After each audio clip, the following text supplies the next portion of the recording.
आप राष्ट्र कवि दिनकर की जन्मभूमि बेगूसराय से हैं और बेगूसराय वो है जो 1947 में दुनिया के सबसे सुंदर लोकतंत्र 33 कोटि के साथ उदयमान होने वाले भारत का एक जड़ है।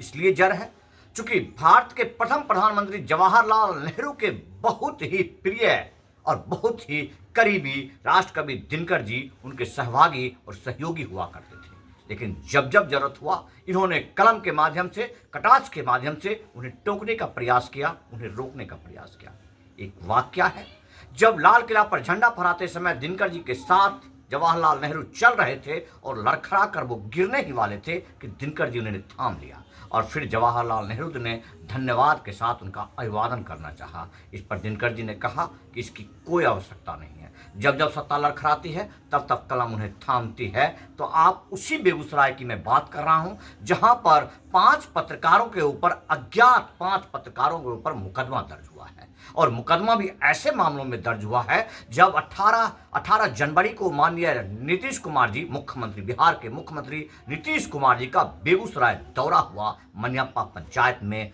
वहां पर उन्होंने एक ऐसा वाक्य बोला, उन्होंने एक ऐसे अटकलें लगाई जिसमें उन्होंने साफ तौर पर कहा कि यहां भी कपड़े पहनने लगी है, जिसका तात्पर्य साफ तौर पर से समझा जा सकता है कि पहले कभी लड़कियां कपड़े पहनते नहीं थी।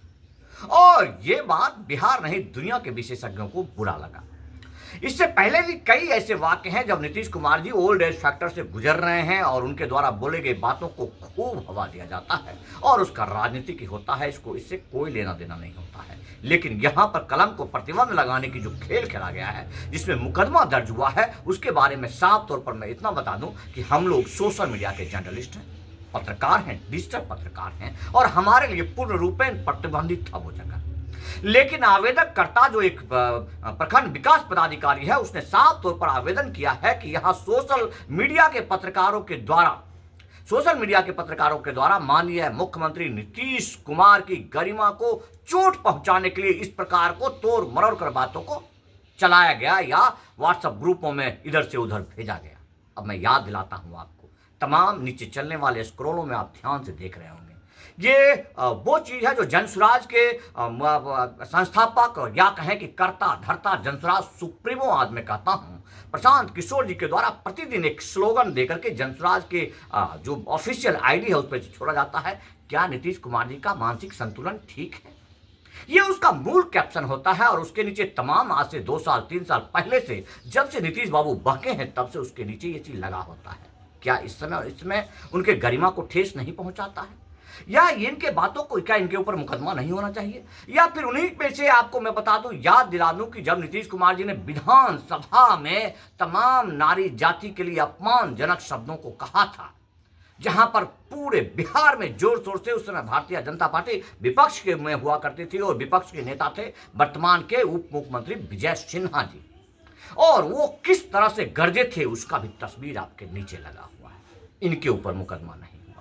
तेजस्वी यादव जी, मुझे लगता है कि हम लोगों को तब पता चला जब इस बात को तेजस्वी यादव जी के वाल से जब देखा गया, कटाक्ष किया गया, तब पता चला तेजस्वी यादव जी पर मुकदमा नहीं हुआ। फिर सबसे निरीह, सबसे शॉर्ट टारगेट ये कलमकार, ये पत्रकार जो आपके इर्द गिर्द ही गणेश परिक्रमा करते रहते हैं और जब जरूरत पड़े तो आप ही उसको निवाला बना लेते हैं, आप उनके ऊपर दबाव बनाते हैं ताकि लगाम लगा कर रख से। घोर निंदनीय है। बेगूसराय के कलमकारों में इतनी क्षमता तो है ही नहीं, इतनी क्षमता नहीं है कि जब पत्रकारिता करते करते एक पत्रकार के समर्थन में मैं बिहार के लगभग जेलों को छान रहा हूं, इनके नस नस तक पहुंच रहा हूं, तब तक एक जुबान निकाल सके। लेकिन मुझे बुरा लगा और मैंने 4 शब्द लिखे हैं और इसके संदर्भ में मैं जिलाधिकारी से निवेदन करना चाहूंगा कि वास्तव में वो जो अधिकारी है, जिस अधिकारी ने आवेदन किया है, उनके ऊपर जिसका भी प्रभाव हो और जिस भी चीजों का उल्लंघन करके उन्होंने इस प्रकार का केस किया है, उनके ऊपर मुकदमा होना चाहिए।